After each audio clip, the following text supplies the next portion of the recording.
আজকে দাওয়াতে করে আরেকবার আল্লাহ তাআলার শুকরিয়া আদায় করছি আলহামদুলিল্লাহ। এই নোয়াখালী জেলার আলিম উলামাগণ দ্বীনি ইলমের খেদমত শুধু নোয়াখালীতে সীমাবদ্ধ রাখেন নাই, তারা সারা বাংলাদেশে ছড়িয়ে পড়েছিলেন। জাফলং থেকে সুন্দরবন আর টেকনাফ থেকে তেঁতুলিয়া, আপনি যেখানেই যাবেন সেখানে গিয়ে আপনি জানতে পারবেন যে তাদের আদি পুরুষদেরকে ইসলামী দ্বীনি শিক্ষা দিয়েছেন নোয়াখালীর মানুষেরা, আলিম উলামা। আপনারা সেই গর্বিত এলাকার মানুষ। মহান আল্লাহ তাআলার দরবারে দোয়া করি এই সমস্ত আলিম উলামা, মাদ্রাসা, মসজিদের উসিলায়, খানকার উসিলায় আল্লাহ রাব্বুল আলামিন দুনিয়ায় আপনাদের সম্মান এবং ইজ্জত আরো বৃদ্ধি করে দিন। দুনিয়ার এমন কোন সভ্য দেশ নাই যেখানে নোয়াখালীর কিছু মানুষ পাওয়া যাবে না। এটি আপনাদের কৃতিত্ব। এই এলাকার মানুষ লড়াকু মানুষ, তারা সামান্য কিছু দেখে ভয় পায় না, বরঞ্চ তারা ভয়কে জয় করতে জানে। আপনারা রিয়েলি বীর। আমি বীরদেরকে আরেকবার আমার অন্তরের অন্তঃস্থল থেকে অভিনন্দন জ্ঞাপন করছি। এই ফলাটার বসাই দিন তো। মহান আল্লাহ শুকরিয়া আদায় করে তাকবীর দিয়ে আসুন। লিল্লাহি তাকবীর, লিল্লাহি তাকবীর। সম্মানিত ভাই বোনেরা, বলছিলাম জুমার দিন যদি কথা বলার সুযোগ নেই, মৌলিক কথাগুলো কথা বলেই এরপরে লক্ষ্মীপুরের দিকে ইনশাআল্লাহ যাওয়ার চেষ্টা করবো। আল্লাহ যেন নিরাপদে পৌঁছে দেন, আপনারা দোয়া করবেন। এই 56,000 বর্গমাইলের প্রতি ইঞ্চি মাটিকে আমরা ভালোবাসি। 18 কোটি মানুষের প্রত্যেককে আমরা ভালোবাসি। এই দেশে মুসলমান, হিন্দু, বৌদ্ধ, খ্রিস্টান, ও আমি বুঝতে পারছি এইদিকে আমার ভাইদের একটু কষ্ট হচ্ছে। সামনে মিডিয়ার লোকেরা দাঁড়ায় আছে, পিছন থেকে প্রতিবাদী কণ্ঠ শুধু বলেন বসেন বসেন। আর আমি আপনাদেরকে বলি যে আপনারা বসে যান, পিছনে যারা দাঁড়িয়েছেন তারা বসে যান। তারা হয়তো আমাকে দেখবেন না, আপনারা মনোযোগ দিয়ে কথাগুলো শুনুন। আল্লাহ আপনাদের দিলের চোখ তুলে দিক, যাতে আপনারা দিলের চোখ দিয়ে দেখতে পারেন। আর সাংবাদিকদেরকে তাদের পেশাগত দায়িত্ব পালন করার সুযোগ দেন। ধন্যবাদ, আপনারা বসে গেছেন, অসংখ্য ধন্যবাদ। সম্মানিত নোয়াখালীবাসী, বলছিলাম যে আমরা প্রতি ইঞ্চি মানুষ আর প্রতি ইঞ্চি মাটির আর প্রত্যেকটা মানুষকে ভালোবাসি। আমরা সেই ভালোবাসার পরিচয় দেওয়ার চেষ্টা করেছি। 15.5 বছরের চরম নির্যাতিত একটা দল, যেই দলের 11 জন সিনিয়র নেতাকে 1-2 করে খুন করা হয়েছে ঠান্ডা মাথায়, যে দলের অফিসগুলা সারা সময়টা জুড়ে বন্ধ ছিল। এমনকি এই নোয়াখালীতে ওই কঠিন সময়ে 15 সালে আমি একবার এসেছিলাম। আমার 2 ঘন্টার মিটিং 57 মিনিটে আমাকে শেষ করতে হয়েছিল। কারণ কি আপনারা সব বুঝেন, আমি আর বলতে যাচ্ছি না। সম্মানিত ভাই বোনেরা, এরকম একটা অবস্থা পাড়ি দিয়ে আমরা যখন 5 তারিখ 1000 কর্মীকে হারিয়ে, হাজার হাজার কর্মীর পঙ্গুত্ব বরণ করার বিনিময়ে, হাজার হাজার লক্ষ লক্ষ জুলাই যোদ্ধা ত্যাগের বিনিময়ে আমরা যখন 5 তারিখ পেয়ে গেলাম, তখন আমরা উচ্চাস করি নাই, মিছিল করি নাই, স্লোগান করি নাই, আমরা সে দায় করেছি আল্লাহর দরবারে শুকরিয়া আদায় করা। এটি মুমিনের দায়িত্ব, এটি দেশপ্রেমিক মানুষের দায়িত্ব। আপনারা জানেন সবগুলো অফিস বন্ধ, আমাদের নিবন্ধন নাই, প্রতীক কেড়ে নিছে, শেষ পর্যন্ত দিশারা হয়ে আমাদেরকে নিষিদ্ধ করে দিচ্ছে। এটা কোনো দলের প্রতি হয় নাই, অন্য কোনো দলের নিবন্ধন বাতিল হয় নাই, প্রতীক কেড়ে নেয় নাই, নিষিদ্ধ ঘোষণা করে নাই, অন্য কোনো দলের নেতাদের বাড়িঘর মোড় ডুলা দিয়ে ভেঙে দেওয়া হয় না। এই সব আঘাতগুলো, যন্ত্রণাগুলো এসেছিল জামাত ইসলামী, ইসলামী ছাত্র শিবিরের উপর, ইসলামী ছাত্র সংস্থার উপর। দোষ কি আল্লাহ তাআলা জানিয়ে দিয়েছেন, ওমা নাকামু মিনহুম ইল্লা ইউমিনু বিল্লাহিল আজিজিল হামিদ। এদের দোষ হলো এরা আল্লাহর উপর ঈমান এনেছে, আর এরা বলেছে পরম পরাক্রমশালী আল্লাহ ছাড়া কারো কর্তৃত্ব মানে না। এরা বলেছে যেহেতু আল্লাহ আমাদেরকে সৃষ্টি করেছেন, তিনি আমাদের রব, তাহলে এই সমস্ত তারিফ প্রশংসা হবে আল্লাহ তাআলা। বন্ধুগণ, যারা গেট দিয়ে বের হওয়ার চেষ্টা করছেন, একটু দাঁড়ান, আপনাদের মুখ না দেখলে শান্তি পাই না। আপনারা যাবেন না, কষ্ট করে এসেছেন, আমাদের কথাগুলো শুনে যান, কারণ এই কথাগুলো জনগণের কাছে নিয়ে পৌঁছে দিতে হবে আপনাদেরকে। চলে গেলে তো ওইটা শুনতে পারবেন না। একটু দাঁড়ান, ধৈর্য ধরুন। গেটে যারা আছেন তারা ভাইদেরকে থামতে সাহায্য করুন। কষ্ট করে রোদের মধ্যে আসেন না, 15 মিনিট একটু থাকবেন ইনশাআল্লাহ। বন্ধুগণ, কি হলো 5 তারিখে আল্লাহ তাআলার দেওয়া এই নিয়ামত, এই নাজাত, এই মুক্তির পর আমরা এই মজলুম দলকে প্রথমেই জানিয়ে দিলাম, আমরা কারো উপর থেকে কোনো প্রতিশোধ নেব না। আমরা আমাদের কথা আলহামদুলিল্লাহ রক্ষা করেছি। আমরা আর্থিকভাবে দারুণ ক্ষতিগ্রস্ত হয়েছি, কিন্তু আমরা আমাদের সমস্ত সহকর্মী শুভাকাঙ্ক্ষীদেরকে অনুরোধ করেছি যে আপনার টাকা চুরি করে নিয়ে গেছে, ওর সম্পদের দিকেও আপনি হাত পাওয়াবেন না। আমরা চাঁদাবাজি করি নাই, আপনারা সাক্ষী। আমরা বলেছিলাম আমাদেরকে মামলা হামলা করে নাজেহাল করা হয়েছে, খুন করা হয়েছে, গুম করা হয়েছে। আমরা এই ধরনের মিথ্যা মামলা দিয়ে কাউকে হয়রানি করব না, কোনো মামলা বাণিজ্য করব না। আপনারা সাক্ষী, আমরা মামলা বাণিজ্য করি নাই। আমরা কি কথা আপনাদের সাথে দেশবাসীর কাছে যে ওয়াদা করেছিলাম তা রাখতে পেরেছি? আলহামদুলিল্লাহ। আমাদের সহকর্মীরা দেশকে ভালোবাসে, এই জন্যই কোনো মানুষের প্রতি তাদের তারা হয় নাই, আগামীতে হবে না ইনশাআল্লাহ। কিন্তু আফসোস, আমরা অনেকেই মজলুম ছিলাম, শুধু জামাতে ইসলামী না, জাতীয়তাবাদী দল, আলিম উলামা, অন্যান্য দল, যারাই সরকারের বিপক্ষে ছিলেন, তারাই মজলুম হয়ে গেছে।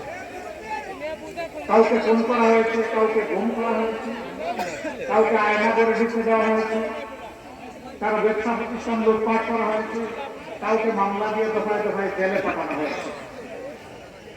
আমরা আশা করেছিলাম যেমনটা দেশকে ভালোবাসে আমরা দায়িত্ব নিয়েছি, আমরা পাহারা দেওয়া শুরু করেছিলাম বিভিন্ন ধরনের প্রতিষ্ঠান, যে সমস্ত ঝুঁকিপূর্ণ স্থাপনা, সরকারি স্থাপনা, মানুষের বাড়িঘর, সবাই মিলে আমরা এই কাজটা করবো দেশকে ভালোবাসি। কেউ কেউ করতে পারেন না, এটা তাদের ব্যাপার। যারা দেশকে ভালোবাসার প্রমাণ দিতে পেরেছেন, ইনশাআল্লাহ আগামী তাদের হাতে যদি দেশ আসে, তাহলে ভালোবাসার একটা দেশ তৈরি করা সম্ভব। কিন্তু যারা ধৈর্য ধরতে পারেন নাই, বিভিন্ন অপকর্মে জড়িয়ে পড়েছেন, আল্লাহর কসম, ক্ষমতায় যাওয়ার আগে দেশের জনগণ যাদের হাতে নিরাপদ নয়, ক্ষমতায় যাওয়ার পরে আরো বেশি ঝুঁকিপূর্ণ হয়ে পড়বে। মানুষ বুঝতে পেরেছে, তাই সারা বাংলায় এখন বাপ ভাঙা জোয়ার শুরু হয়েছে ন্যায় এবং ইনসাফের পক্ষে। শুধু নোয়াখালী না, আপনারা মনে করতে পারেন এটা শুধু নোয়াখালীতে না, সারা বাংলায় জনগণ দেখতে পাচ্ছে, আমরা যেখানে যাচ্ছি সেখানে মানুষের ভালোবাসা দেখতে পাচ্ছি। বিশেষ করে জুলাই যুদ্ধ যারা করেছে সেই যুব সমাজ, আলহামদুলিল্লাহ, আজকে তারা মুখিয়ে আছে নতুন একটি বাংলাদেশ তারা দায়িত্বে দেখার জন্য। আর যুবকরা সিদ্ধান্ত নিয়ে ফেলেছে, তারা কি আধিপত্যবাদের যারা দূষক তাদের পক্ষ নেবে, নাকি আধিপত্যবাদের বিরুদ্ধে যারা মাথা উঁচু করে দাঁড়িয়ে আছে, মুখ খুলিয়ে দাঁড়িয়ে আছে, তাদের পক্ষ নেবে। তারা সিদ্ধান্ত নিয়ে ফেলেছে। তারা বুঝতে পেরেছে জুলাইয়ের যে চেতনা, যে আকাঙ্ক্ষা, এটা কাদের দ্বারা বাস্তবায়ন হবে তারা বুঝতে পেরেছে। তাদের গুণ একদম স্পষ্ট। মায়েরা বুঝতে পেরেছেন, বোনেরা, মেয়েরা বুঝতে পেরেছেন তাদের জীবন, ইজ্জত, সম্পদ তার কাছে নিরাপদ। এই জন্য তারাও সিদ্ধান্ত নিয়ে ফেলেছে। একজন যুবতী বোন পোশাকে আসতে তার মতো, তাকে সাংবাদিক বন্ধু জিজ্ঞেস করেছে, আপনি আগামী ক্ষমতায় কাকে বাংলাদেশে দেখতে চান? আমরা ক্ষমতা বলি না, আমরা অন্য কিছু বলি, কিন্তু সাংবাদিক কার মতো প্রশ্ন করেছে। তিনি বলেছেন, আগামী ক্ষমতায় আমরা জামাতকে দেখতে চাই। বলছে, জামাত আসলে তো আপনি পোশাক করতে পারবেন না। ও বলে যে পড়বো না।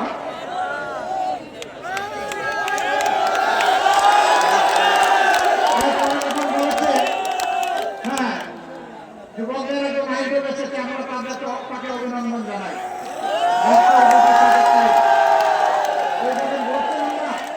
যে যুবকরা সিদ্ধান্ত নিয়ে ফেলেছে, সেই ডাক্তার থেকে সিদ্ধান্ত নেওয়া শুরু হয়েছে আর যক্ষতে গিয়ে আপাতত থেমেছে এবং সারা বাংলাদেশে একত্রিত হবে ইনশাআল্লাহ। যা হয়েছে 5টি ছাত্র সংসদ নির্বাচনে আল্লাহর মেহরবানিতে তাই হবে আগামী 12 তারিখে ইনশাআল্লাহ। প্রিয় দেশবাসী, এরপরে মন্ত্রীকে জিজ্ঞেস করা হয়েছে জামাতের কোন কাজ আপনার ভালো লাগে, বলে যে সারা জামাতটাই আমার ভালো লাগে। কেন আপনি জামাতকে সমর্থন করে? বলে যে আমি বিশ্বাস করি জামাত আসলেই দেশটা ঠিক হবে। এত বড় প্রত্যাশা আমাদেরকে এইভাবে সম্মানিত করা, আমরা মাদেরকে, বোনদেরকে, জায়াদেরকে আমরা কথা দিচ্ছি। আল্লাহ তাআলা যদি আমাদের হাতে দেশ সেবার দায়িত্ব আপনাদের ভোটের মাধ্যমে, ভালোবাসার মাধ্যমে তুলে দেন, আমরা ইনশাআল্লাহ আমাদের সকল যোগ্যতা উজাড় করে আমরা আপনাদের আস্থার প্রতিদান দেব ইনশাআল্লাহ। আমাদের মায়েরা ঘরে চলাচলে এবং কর্মস্থলে এই 3 জায়গায় শতভাগ নিরাপত্তা এবং সম্মান সেদিন উপভোগ করবেন ইনশাআল্লাহ। আমরা বদ্ধপরিকর। যুবক বন্ধুরা, আমরা তোমাদের হাতে বেকার ভাতা তুলে দিতে চাই না। তোমরা কি বেকার ভাতা চাও? তোমরা দেশ গড়তে চাও? তৈরি হয়ে যাও, এই দেশ তোমাদের হাতে তুলে দেবো ইনশাআল্লাহ। 11 জনের প্রার্থীদের মধ্যে ম্যাক্সিমামের বয়স হচ্ছে 45-এর নিচে। এটা কি বার্তা দিচ্ছে জাতিকে? বার্তা দিচ্ছে আগামীর বাংলাদেশ, যুব সমাজের বাংলাদেশ। তোমরা পাকত থেকে ককপিটে বাংলাদেশ নামক দেশে, আর আমরা থাকবো ইনশাআল্লাহ প্যাসেঞ্জারদের সিটে বসে থাকবো। এই ট্রেনটি চালিয়ে জাতিকে নিয়ে তোমরা সামনের দিকে উড়ান দিবা, এগিয়ে দেবা, টান দিবা। আমরা সেই হাত তোলা তোমাদের গড়ে দিতে চাই। বেকারের হাত নয়, দেশ করার কারিগরের হাত ইনশাআল্লাহ। আমরা সেই হাত গড়ে দিয়ে তোমাদেরকে সম্মানিত করতে চাই, আমরা সম্মানিত হতে চাই। সেদিন প্রত্যেকটা যুবক যুবতী বলবে আমি বাংলাদেশ, আমাকে দেখে নাও বাংলাদেশটা কেমন। আমরা সেই দেশ করতে চাই। আপনারা সবাই প্রস্তুত? প্রস্তুত? যুবকরা আছেন, একটু হাত তুলে দেবেন। মাশাআল্লাহ, আমি সবাই দিব, আমি সবাই দিব। আল্লাহ এই জগৎকে তুমি কবল করো, জগতের এই শক্তিকে তুমি কবল করো, আলোক হিসাবে কবল করো, বাংলাদেশ, নতুন বাংলাদেশ গড়ার জন্য কবল। বন্ধুগণ, এই নোয়াখালী জেলা পূর্ব পাকিস্তান আমলে যখন 19টা জেলা ছিল, তখন এটা একটা গুরুত্বপূর্ণ জেলা ছিল। এই জেলা অনেকগুলো ন্যায্য দাবি আছে।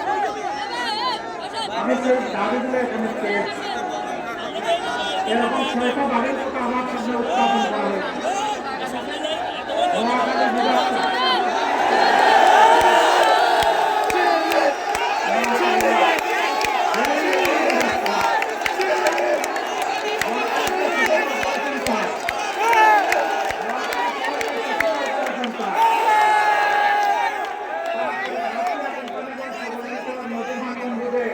কার্যকর পদক্ষেপ চাই। এরপরে কোম্পানিগঞ্জ সুপার ক্লোজার নির্মাণ চাই। এরপরে বলা হয়েছে সোনাপুর থেকে হাতিয়া চেয়ারম্যান ঘাট পর্যন্ত রেল লাইন সম্প্রসারণ চাই। এরপরে বলা হয়েছে সুবর্ণচরে একটা পৌরসভা চাই। সুবর্ণচর এইটাকে হাতিয়ার না ওই দিকে, আমি যেখানে গিয়েছিলাম সেখানে, আমি যেখানে গিয়েছিলাম, হ্যাঁ, আমি একজন দুঃখিনী মায়ের দরবারে পৌঁছার চেষ্টা করেছিলাম, যাকে হায়ানারা কষ্ট দিয়েছিল একটা সিম্বলে 18 সালে ভোট দেওয়ার কারণে। ওই মায়ের সম্মানে সেখানে আমরা নির্বাচিত হলে পৌরসভা করবো ইনশাআল্লাহ, ওই মাকে সম্মানিত করার জন্য ইনশাআল্লাহ তাআলা। আপনাদের এই 6টা দাবি আমি বুঝতে পারলাম যে নোয়াখালীতে দোয়া করবে, কথা দিচ্ছি আপনাদের সাথে বেইনসাফি করা হবে না ইনশাআল্লাহ। ইনসাফের মানদণ্ডে দাঁড়িয়ে অবশ্যই আপনাদের দাবিগুলো পর্যায়ক্রমে ইনশাআল্লাহ আমরা বাস্তবায়ন করব। আমরা সব দাবি কবুল করে নিলাম ইনশাআল্লাহ। আল্লাহ তাআলা আমাদেরকে এই অঙ্গীকার পূরণের জন্য বিশেষভাবে যেন সাহায্য করেন। আমরা একটা দুর্নীতিমুক্ত, চাঁদাবাজমুক্ত, দুঃশাসনমুক্ত বাংলাদেশ চাই। আমরা চাই না 15.5 বছরের সেই দুঃশাসন আবার বাংলাদেশে ফিরে আসুক। যদি আমরা না চাই তাহলে 12 তারিখ দুটা ভোট। প্রথম ভোটটা হবে ইনশাআল্লাহ সংস্কারের পক্ষে হাত। প্রথম ভোটটা কি ভোট হবে? মানে আগামী, না মানে আগামী না গুলামি, আগামী না গুলামি। সম্মানিত ভাইরা, এরপরে যা স্পষ্টভাবে বলতে চাই, ইনসাফের প্রতীক দাঁড়িপাল্লার সাথে আরো 10টা প্রতীক যুক্ত হয়েছে। এই 11 প্রতীক যাকে যেখানে যেটা দেওয়া হবে করে নিতে হবে যে তার মাঝে 11 আছে। আমরা সবাই মিলেমিশে এক মায়ের সন্তানের মতো কাজ করতে চাই। আমি জানি বিশেষ করে আমার সংগঠনের ভাইদের বোনদের কিছু অভিমান আছে। আমি আজকে হাত পেতে সেই কষ্টগুলো তুলে নিয়ে যেতে এসেছি। আপনারা কি আমাকে এই কষ্টগুলো আমার হাতে তুলে দেবেন? আপনারা দুঃখ ভুলে দেবেন, জীবন বাজি রেখে এখন কাজ করবেন। এখন থেকে 12 তারিখ বিজয় নিশ্চিত হওয়া পর্যন্ত কাজ করবেন। শুকরিয়া, আপনাদেরকে মোবারকবাদ। 12 তারিখ 6টি আসনে 4টিতে দাঁড়িপাল্লা, 2টিতে আসেন সাতলাতে। আমি আগেই বলেছি দাঁড়িপাল্লার সাথে বাকি আমরা সরস, সাতলাতুলির সাথে আমরা সরস। এখানে আলাদা কিছু নেই। সরকারি কর্মচারীরা কেউ সৎ, কেউ সততা রক্ষা করেন না। কেন করেন? তাদেরকে যে বেতন ভাতা সুবিধা যেগুলো দেওয়া হয় সম্মানের সাথে চলার জন্য এগুলো অনেক সময় পর্যাপ্ত হয় না। আমরা তো একটা সৎ বাংলাদেশ, দুর্নীতিমুক্ত বাংলাদেশ গড়ার জন্য লড়াই শুরু করেছি। আমরা সরকারি কর্মচারীদের ন্যায়সঙ্গত বিষয়টা গৌরবের সম্মানের সাথে বিবেচনায় নিয়ে পে কমিশনকে বলবো যে যথাযথ রিকমেন্ডেশন আপনারা আমাদের কাছে দেন, যাতে একজন মানুষ সরকারি চাকরি করার পরে দ্বিতীয় কোনো রুচির সম্মান তাকে করতে না হয়, আর টেবিলের নিচে যেন হাত ঢুকাইতে না হয়। এরপরে যারা যতক্ষণ হস্তক্ষেপ করে তাদেরকে সংশোধনের জন্য চেষ্টা করব। সংশোধন না হলে জনগণের আমানত নিয়ে আমরা কাউকে খেলতে দেবো, সিনেরি করতে দেবো। আর যারা চাঁদাবাজি করে তাদেরকে আহ্বান জানাই, ভাই ছেড়ে দাও, এটি হারাম, হারাম পেটে ঢুকাইও না, নিজের পরিবারকে খাওয়াইও না। এই যে বাচ্চা মুখে খাবার তুলে দিও না, ওই বাচ্চাকে তোমার প্রতি বিদ্রোহী হয়ে তোমাকে নির্যাতন করবে। এই কাজ করতে যেও না, ছেড়ে দাও। যদি তোমার সম্পদের অভাব হয়, আল্লাহ আমাদেরকে যা সীমিত সম্পদ দিয়েছেন তাই মিলেমিশে ভাগ করে খাবো, তবুও তোমরা যদি ছেড়ে দাও তোমাদেরকে সম্মানিত করা হবে, তোমাদেরকে শিক্ষা এবং প্রশিক্ষণ দেওয়া হবে, তোমাদের হাতেও তোমাদের মর্যাদার কাজ করে দেওয়া হবে। এখন মুখ লুকিয়ে চলো, তখন বুক ফুলিয়ে চলবা, বলবো আমি বাংলাদেশ, আমি বদলে গেছি, আমি নতুন বাংলাদেশ, তখন তোমরা সেটা বলতে পারবা। কিন্তু এরপরে যদি আমাদের দিনের অনুরূপ কেউ রক্ষা না করে, তাহলে আমাদের সেদিন গরম মূর্তি তারা দেখতে দায়িত্ব হবে, কাউকে আমরা ছেড়ে দেব। ফুটপাতে একজন ক্ষুদ্র দোকানদার থেকে শুরু করে শিল্পপতি পর্যন্ত সবার রাতের ঘুমরা হারাম করে দেবে। এরকম যারা তখনও কন্টিনিউ করবে তাদের ঘুম হারাম করে দেওয়া হবে।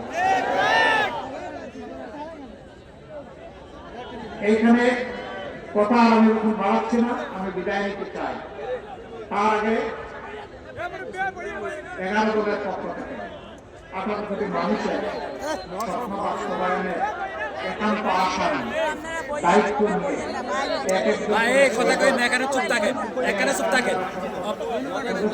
প্রার্থী আছেন তাদের একটা প্রতীক তুলে দিতে চান। প্রথমে নোয়াখালী 1 আসন, এই আসনে মনোনীত করা হয়েছে অধ্যক্ষ মৌলানা সাইফুল।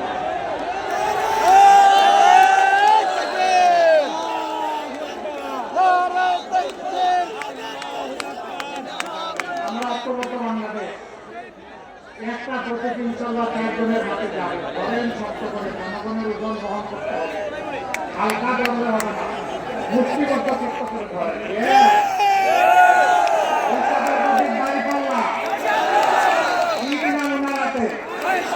প্রতীক আছে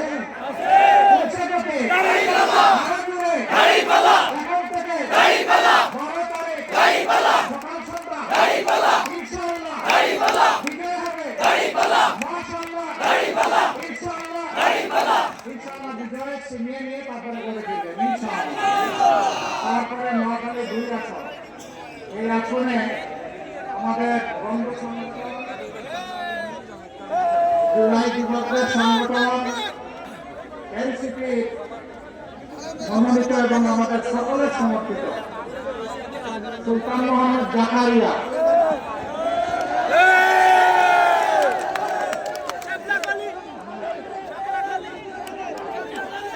আমার এই হাতটা হচ্ছে ছাপনা করে আমার হাতে ধরো, হ্যাঁ ধরো, এই নিচে ধরো, হ্যাঁ এই হাতটা কি আপনারা সবাই ছাপনা করিতে থাকবেন।